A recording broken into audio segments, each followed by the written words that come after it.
quero trazer uma reflexão, eu quero falar sobre valores centrais no matrimônio.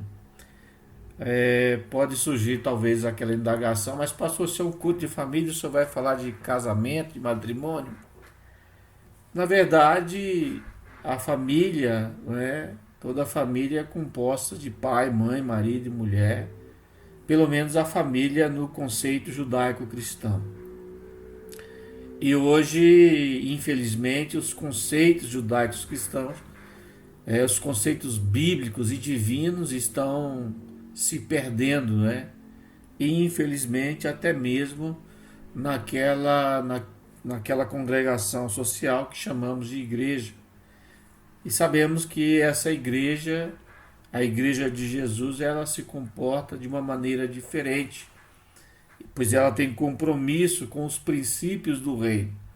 Mas às vezes os membros das nossas igrejas, da igreja de Jesus, se perde, né? Ou perde os valores e aí busca os atalhos da vida. Eu quero que os irmãos abram as suas Bíblias no livro, no Evangelho segundo escreveu, o Evangelho de Jesus segundo escreveu o médico amado Lucas, capítulo 15 e o versículos de 8 a 10. Lucas, capítulo 15, versículo de 8 a 10. O texto diz assim: Qual é a mulher que, possuindo 10 dracmas e perdendo uma delas, não acende uma candeia, vai à casa e procura atentamente até encontrá-la? E quando a encontra, reúne suas amigas e vizinhas e diz: Alegre-se comigo, pois encontrei a minha moeda perdida. Eu lhes digo que da mesma forma, a alegria no céu, na presença dos anjos de Deus, por um pecador que se arrepende. Glória a Jesus por essas palavras.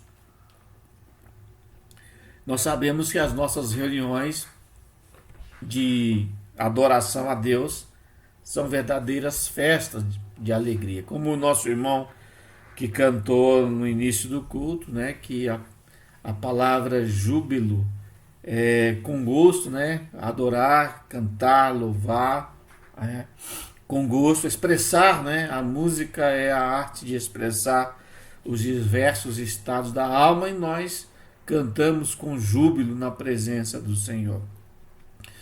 Mas os irmãos podem até estar se perguntando, seria essa uma oportunidade para falar aos casais?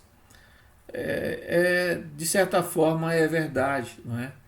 Mas a gente não pode se esquecer que os valores do reino devem ser ensinados, né, em todas as faixas etárias.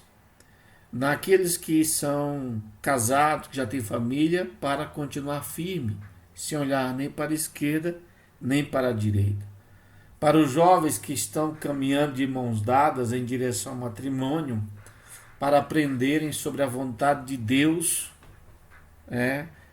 depois que entrarem no matrimônio. Para os adolescentes e as crianças, aprenderem desde cedo os valores do reino, porque elas são lâmpada para os nossos pés e luz para os nossos caminhos. Está lá no Salmo 119, versículo 85, se não me falha a memória. Eu estava vendo algumas reportagens, né? E o ano passado, em 2019, de cada 3 casamentos, um terminou dezembro de 2019 em divórcio. Estamos falando aí de 33%. Agora, com a pandemia, né, há um aumento muito alto do índice de divórcio e de esfacelamento familiar, de perdas na família. Os divórcios na pandemia, com a presença de toda a família em casa, trancada, no momento de ansiedade, de impaciência, aumentou em cerca de 18%. Então, isso é preocupante, porque também reflete um comportamento de uma sociedade alienada de Deus. Mas o que me preocupa mais, e acredito que aos pastores também, aos líderes cristãos é quando esses números também entram no rebanho de Cristo. E é por isso que nós devemos falar a respeito do tema preventivo, de forma curadora, né, para curar as feridas. Como disse o nosso irmão Maurício, educando, não é? Educando, deixando a impiedade do mundo, coisas que Deus não está contente. E é por isso que nós devemos sermos atalaias de Deus no momento que temos a oportunidade.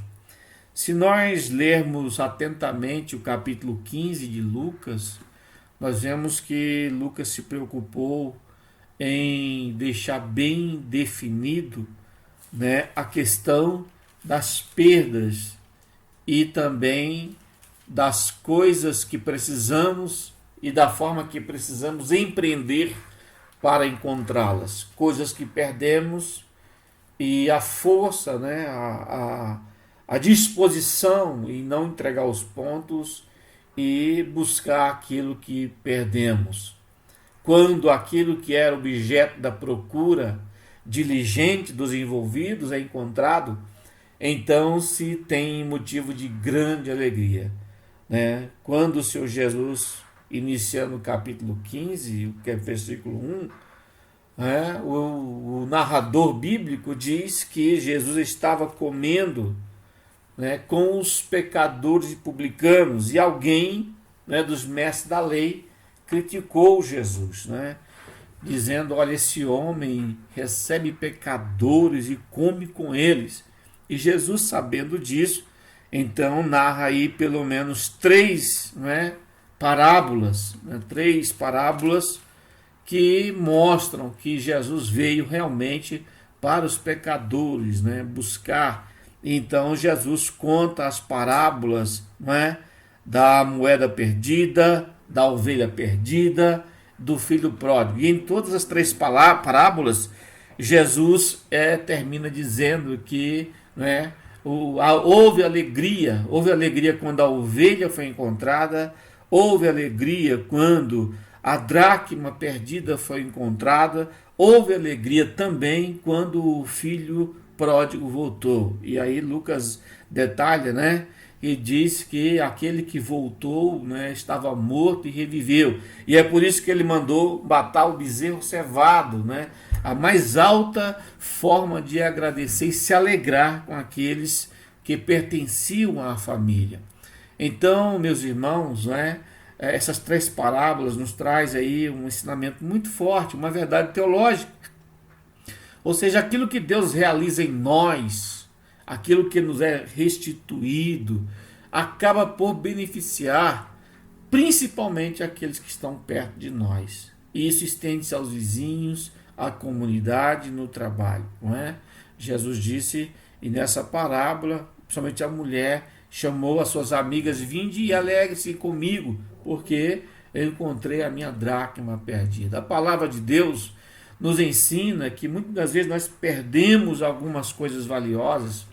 E aí agora eu estou falando para aqueles que perdem até o próprio Senhor Jesus, lembrando que quando Maria e José estavam em Jerusalém, já na infância do Senhor Jesus, quando Jesus estava no templo, né, com 12 anos de idade, eles na volta perderam a Jesus e ficaram preocupados, procuraram por 3 dias, não é?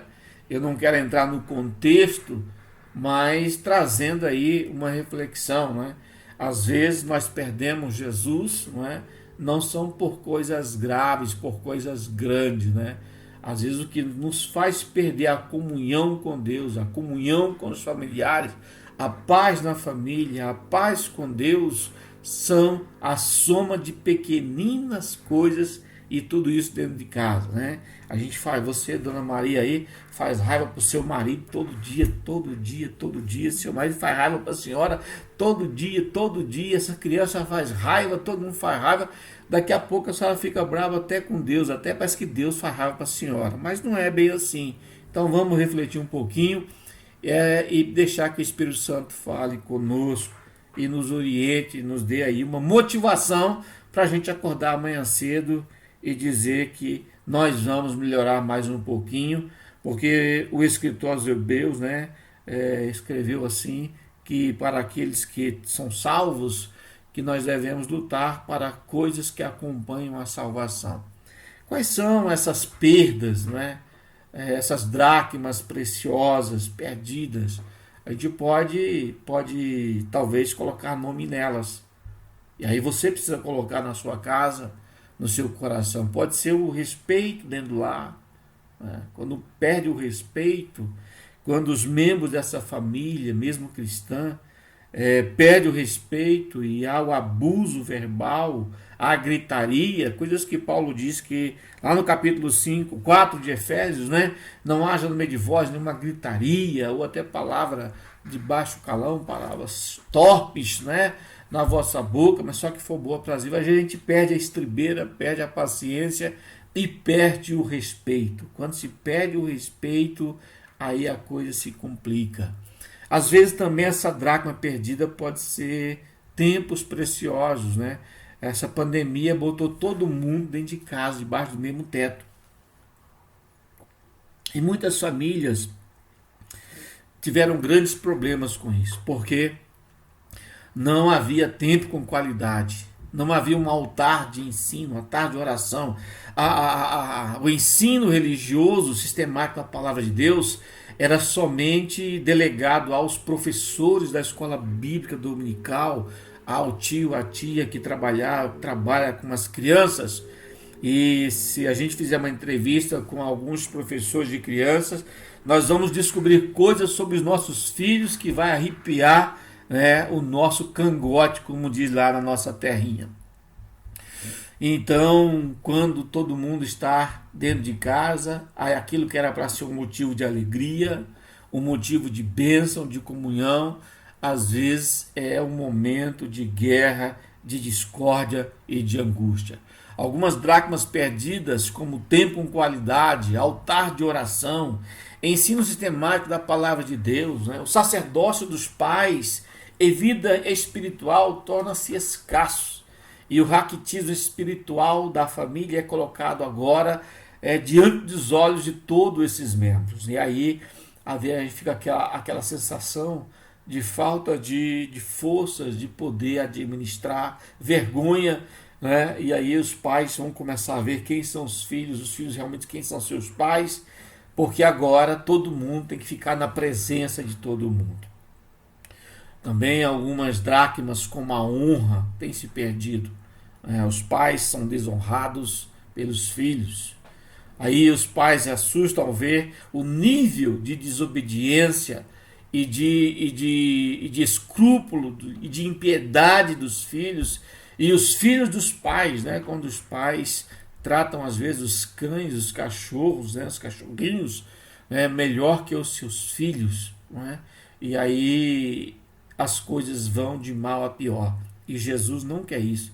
Deus não quer que a casa dos seus filhos sejam casas onde as dracmas são perdidas e ninguém se esforça diligentemente para encontrá-la. Jesus disse que a mulher, quando perdeu a dracma, ela se esforçou procurando, ligou uma lamparina e começou a olhar nos buracos do chão, das paredes, dos cantos, varria para cá, varria para lá, porque talvez a hora que a vassoura pegasse na dracma, na moeda, algumas traduções falam moeda, né? Ou até na linguagem de hoje, aquele valor, aquela moeda de metal, ela tilintaria, fazia barulho, né? E como dizendo, ei, estou aqui, se abaixe um pouquinho, né? E vem e olhe, eu estou perdida, mas você pode me encontrar. Às vezes o choro, a dor da mulher, a dor dos filhos, a dor do marido, né, se faz ouvir quando a gente olha para essa parábola e começa a entender que Jesus veio para nós, pecadores, que esses problemas acontecem nas melhores famílias, só que nas piores com mais frequência. E Jesus sabe disso, por isso que ele veio comer com os pecadores, ele veio para aqueles que realmente são necessitados de cura. E hoje o Espírito Santo nos dá uma oportunidade de refletir, não é?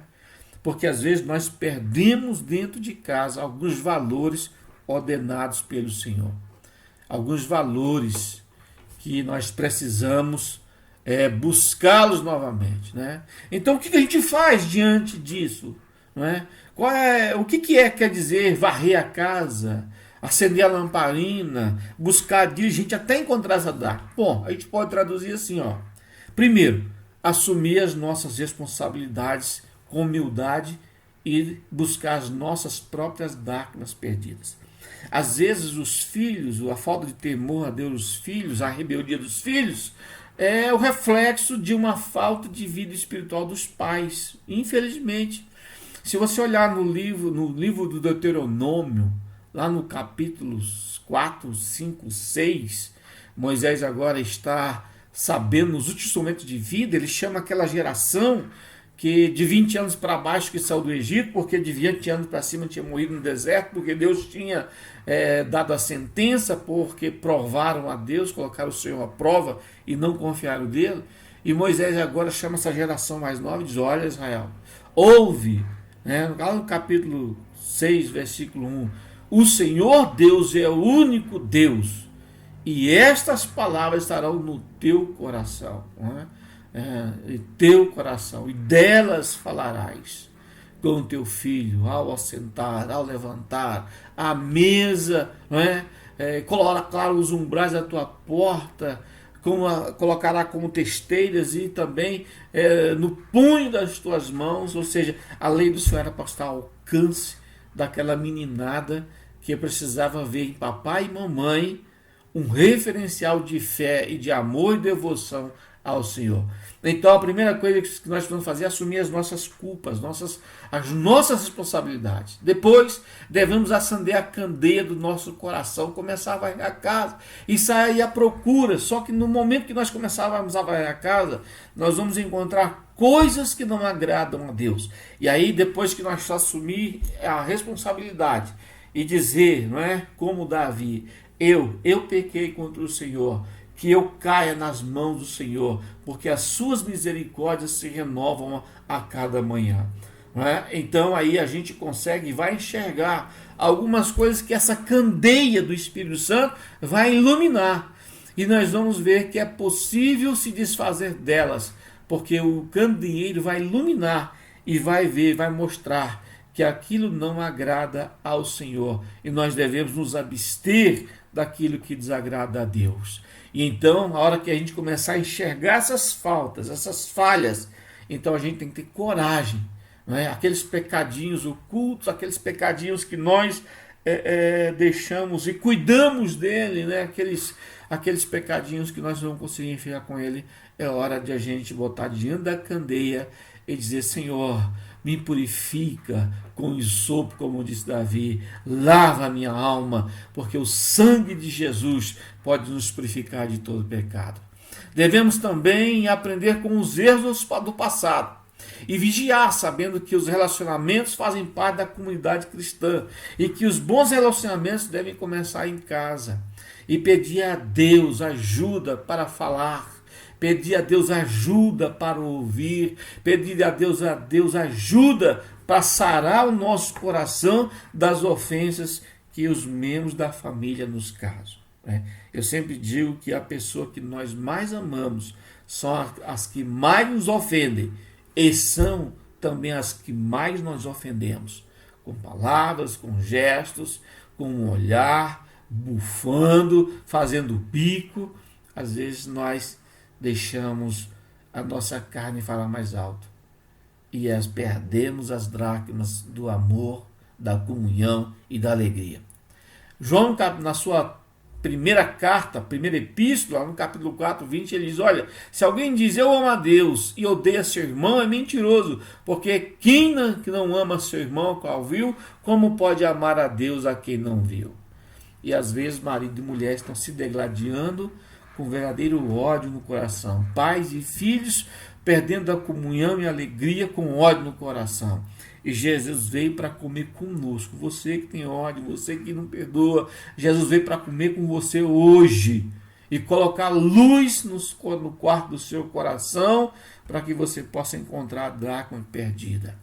E às vezes nós vamos entender e definir que dracmas são valores centrais no casamento, na família. Quando eu digo valor, não estou falando de crença, porque valor é diferente de crença. Os valores não mudam, mas as crenças podem mudar. Valor é algo que sentimos como importante, como honestidade, não é? Integridade, bom caráter. Isso só é o valor. Isso não muda no nosso coração. Às vezes a gente deixa de fazer, mas não muda. Agora as crenças mudam. São afirmações que são crenças, são afirmações que a pessoa pensa que são verdadeiras. E que no momento que é colocada à prova, aí a realidade vem. Se ela for crença, ela se apaga. Se ela for um valor, ela diz: estou pronto, como Paulo, a oferecer-me em sacrifício vivo ao Senhor.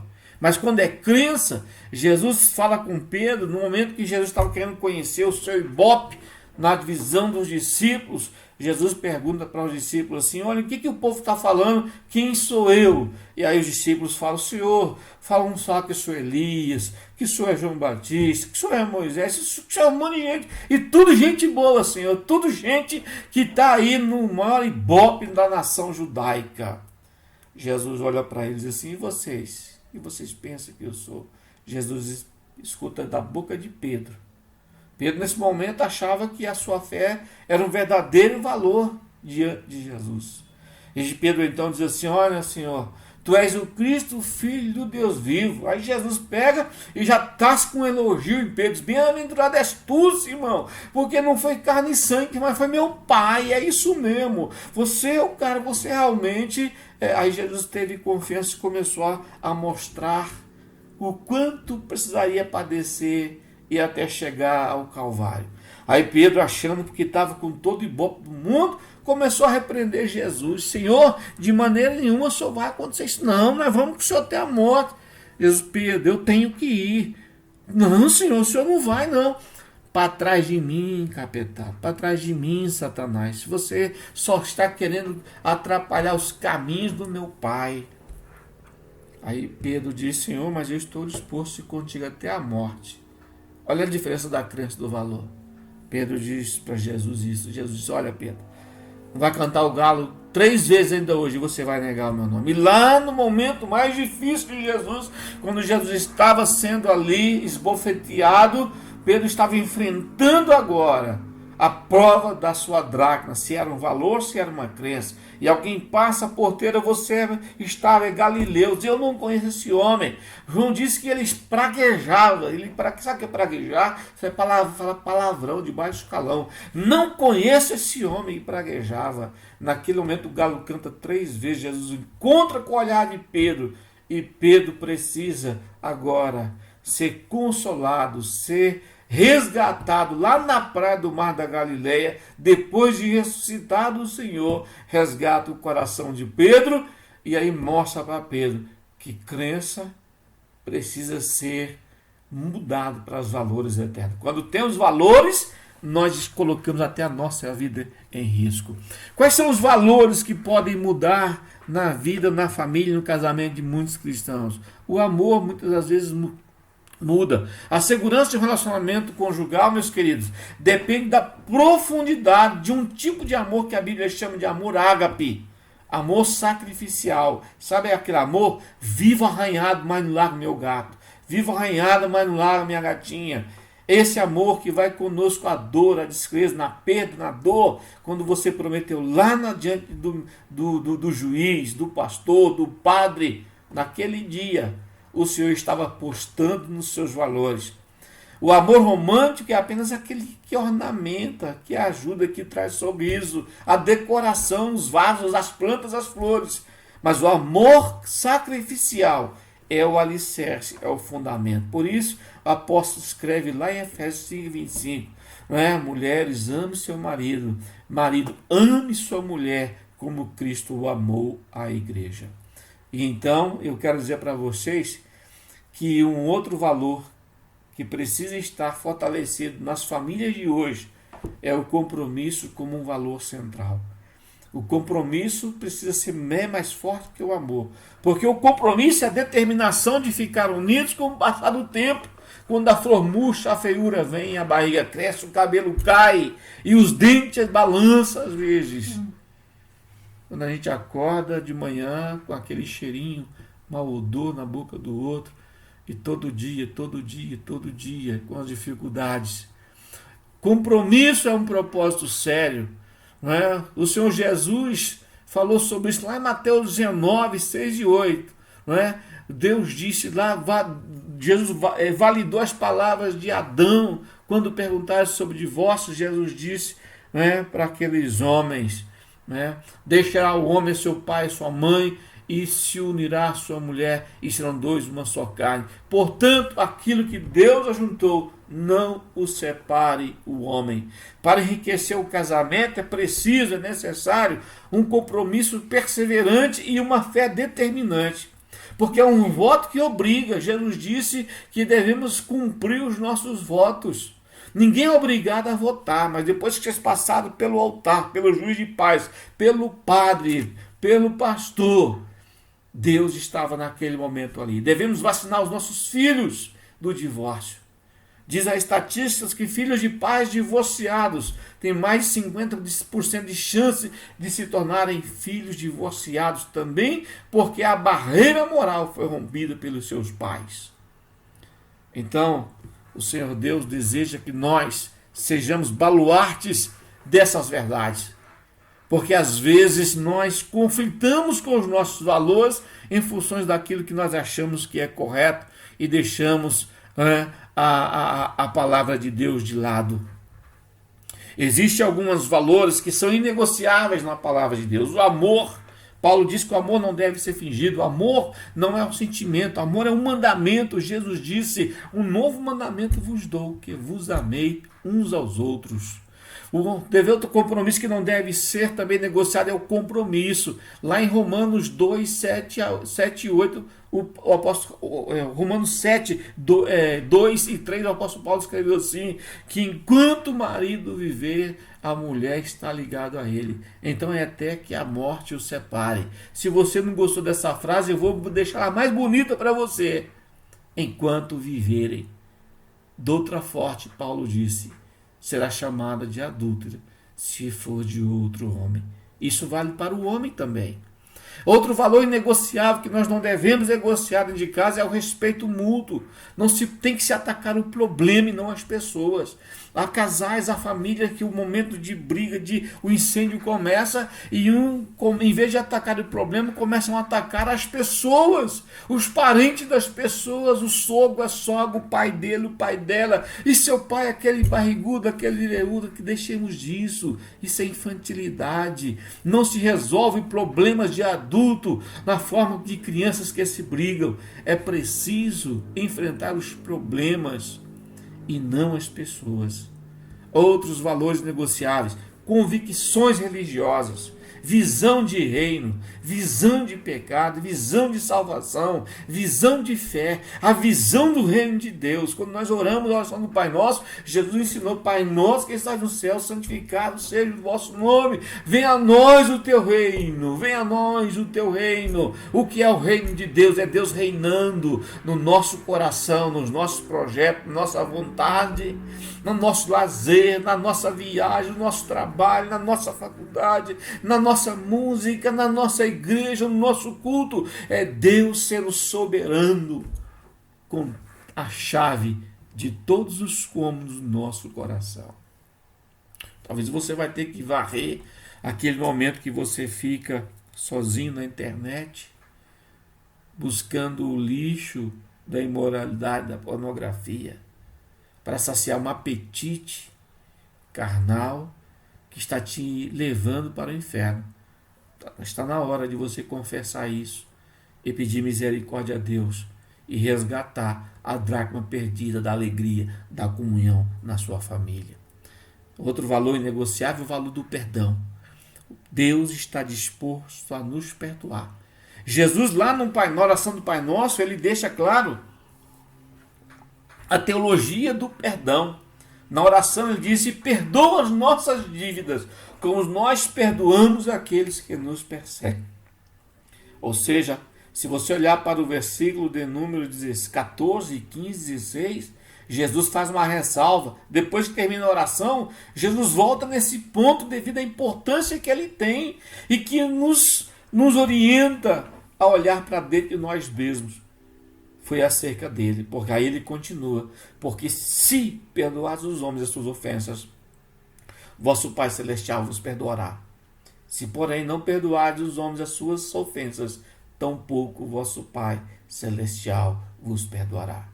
Está na hora de a gente colocar em prática o princípio do perdão e fazer com que isso deixe de ser crença e seja um valor em nosso coração. E eu quero terminar essa reflexão, meus irmãos, dizendo para cada um de vocês, para mim, para nós, para minha esposa, para minha família e todos quantos estão nos ouvindo na internet, aonde quer que seja. Quando achamos a dracma perdida dentro de casa, quando o nosso lar está habilitado a receber, a se encontrar com o noivo, como aquela mulher, e então vamos estar gozando de uma perfeita intimidade. E quando eu digo intimidade, não estou falando de sexualidade. Quando eu estou falando intimidade, você pode traduzir para consolo, alegria, andar de mãos dadas, brincar, rolar junto, adorar a Deus, cantar para o Senhor, glorificar a Deus sem nenhum peso no coração de consciência ou de pecado escondido. Por quê? Porque agora eu vou dizer e anunciar aos meus vizinhos, à minha família: vinde e se alegre comigo, porque achei a minha dracma perdida. Se nós queremos ajustar o nosso lar, é preciso passar a luminária, a candeia do Espírito Santo. O conserto de nossa casa, a arrumação de nossa família vai fazer com que os outros se alegrem. E alguém passe por nós e diga: aquela família, naquela casa, há uma aura diferente, há uma alegria diferente, há uma coisa que eu queria ter. E nós respondemos: o que é que nós temos em casa? Nós temos um noivo que vive conosco e que nos ajuda a procurar as nossas dracmas perdidas. Portanto, meus irmãos, que Deus os abençoe e que essa reflexão possa fortalecer cada um de nós nessa noite. E que o Espírito Santo continue falando ao vosso coração. Muito obrigado por sua atenção, pelo seu apreço, pelas palavras de incentivo do nosso pastor, e que o Senhor faça-vos abundar em mais e mais de alegria e harmonia, em felicidade nas vossas famílias, e eu devolvo ao pastor a palavra. Deus abençoe, um forte abraço no coração de cada um.